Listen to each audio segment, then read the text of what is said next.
Hi everyone, welcome back. ನೀವು ನೋಡ್ತಾ ಇದ್ದಾರೆ student solution YouTube channel. City good news, ಹೊಸದಾಗಿ ಸೀಟು ಹಂಚಿಕೆ ಕೂಡ ಘೋಷಣೆ ಕೂಡ ಮಾಡಿದ್ದಾರೆ. ಎಲ್ಲ ವಿದ್ಯಾರ್ಥಿಗಳಿಗೆ ಗೊತ್ತಿದೆ ಅನ್ಕೋತೀನಿ. ತಿಳಿಸ್ಕೊಡ್ತೀವಿ. ಚಾನಲ್ಗೆ ಸಬ್ಸ್ಕ್ರೈಬ್ ಆಗಿ, ವಿಡಿಯೋ ಇಷ್ಟ ಲೈಕ್ ಮಾಡಿ. ಸಿಟಿ BSc nursing, B pharma, pharm D ಕೋರ್ಸಸ್ಗಳಿಗೆ ಅಂತಿಮವಾಗಿ ಮತ್ತೊಮ್ಮೆ ಸೀಟು ಹಂಚಿಕೆ ಕೂಡ ಮಾಡ್ತಾ ಇದ್ದಾರೆ. ಕಾರಣ ಅಷ್ಟೇ, ಸರ್ಕಾರ ಸೀಟು ಹಂಚಿಕೆಗೆ ಪರ್ಮಿಷನ್ ಕೊಟ್ಟಿದೆ. ಮತ್ತೆ ಇನ್ನು ಕೂಡ ಸೀಟ್ ಮ್ಯಾಟ್ರಿಕ್ಸ್ ಹೆಚ್ಚಳ ಆಗಿದೆ. ಮೀನ್ಸ್ ಸಾಕಷ್ಟು ಹೊಸದಾಗಿ ಕಾಲೇಜುಗಳು ಕೂಡ ಆಡ್ ಆಗಿದ್ದಾವೆ, ಸೀಟ್ಗಳು ವೇಕೆಂಟ್ ಆಗಿದ್ದಾವೆ. ಆ ನಿಟ್ಟಿನಲ್ಲಿ ಸದರಿಯಾಗಿ ಮತ್ತೊಮ್ಮೆ ಕೌನ್ಸಿಲಿಂಗ್ ಮಾಡೋದಕ್ಕೆ ಸರ್ಕಾರ ಆದೇಶ ಕೊಟ್ಟಿದೆ. ಆ ನಿಟ್ಟಿನಲ್ಲಿ ಇಂದಿನ ಸೀಟ್ಗಳಲ್ಲಿ, ನೆಕ್ಸ್ಟ್ ಬಿಫೋರ್ ಸೀಟ್ಗಳಲ್ಲಿ ಯಾವುದು ಕೂಡ ಭರ್ತಿ ಆಗದೆ ಉಳಿದಿರೋದು, ರದ್ದುಗೊಂಡಿರೋದು ಅಂಡ್ ಹೊಸದಾಗಿ B pharma, pharm D, BSc nursing add ಆಗಿರೋದು, ಗೌರ್ಮೆಂಟ್ ಕಾಲೇಜುಗಳ ಸೀಟ್ಗಳು ಅಂಡ್ ಸೀಟ್ಸ್ಗಳು, ಇನ್ನು ಪ್ರೈವೇಟ್ ಕಾಲೇಜುಗಳು ಯಾವೆಲ್ಲ ಇದಾವೆ ಅವನ್ನೆಲ್ಲ ಅಡಿಷನಲ್ ಆಗಿ ಆಡ್ ಮಾಡಿ ಕೂಡ ಮಾಡಿದ್ದಾರೆ. ಈಗ ಹೊಸದಾಗಿ ಪಾರ್ಟಿಸಿಪೇಟ್ ಕೂಡ ಮಾಡಬಹುದು ಕೌನ್ಸಿಲಿಂಗ್ಗೆ.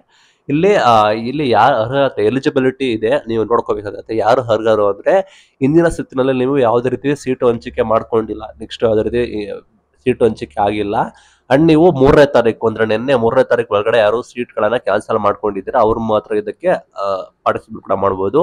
ಮತ್ತು ಆಸಕ್ತ ಅಭ್ಯರ್ಥಿಗಳು 3ನೇ ತಾರೀಕು ನನ್ನಿಂದನೇ ಶುರು ಆಗಿದೆ, ನಿಮ್ಗೆ 6ನೇ ತಾರೀಕುವರೆಗೂ 6-10-2025 ನಿಮಗೆ ಕಾಲಾವಕಾಶ ಇದೆ.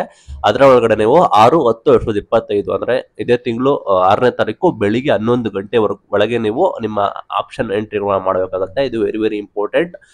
ಗ್ಯಾಪ್ ನೋಡ್ಕೊಳ್ಳಿ. ಈ ಹಿಂದೆ ನೀವು ಎಂಟ್ರಿ ಮಾಡಿರೋದು ಕನ್ಸಿಡರ್ ಮಾಡೋದಿಲ್ಲ. ಇದು ಫುಲ್ ಫ್ರೆಶ್ ಆಪ್ಷನ್ ಎಂಟ್ ಆಗಿರುತ್ತೆ. ಫ್ರೆಶ್ ಆಗಿ ನೀವು ಕೂಡ ಆಪ್ಷನ್ ಎಂಟ್ರಿ ಕೂಡ ಮಾಡಬೇಕಾಗುತ್ತೆ. ಇಂದಿನ ರೌಂಡ್ ಅಲ್ಲಿ ನೀವು ಮಾಡಿರೋದು ಯಾವುದೇ ಕಾರಣಕ್ಕೂ ನಾವು ಕನ್ಸಿಡರ್ ಕೂಡ ಮಾಡಲ್ಲ ಅಂತ ಹೇಳಿ ಘೋಷಣೆ ಕೂಡ ಮಾಡಿದ್ದಾರೆ. ಇಲ್ಲಿ ಮೇನ್ ಥಿಂಗ್, 10,000 ರೂಪಾಯಿ ನೀವು ಕಾಸ್ಟ್ ಆನ್ ಡೆಪಾಸಿಟ್ ನ ಈ ಹಿಂದೆನೆ ಪೇ ಮಾಡ್ಬಿಟ್ಟು, ನೀವು ಯಾವುದೇ ರೀತಿ ನಿಮಗೆ ಸೀಟ್ ಅಲಾಟ್ಮೆಂಟ್ ಕೂಡ ಆಗಿಲ್ಲ ಅಂದ್ರೆ ಅವರು ಕೂಡ ಪಾರ್ಟಿಸಿಪೇಟ್ ಕೂಡ ಮಾಡಬಹುದು.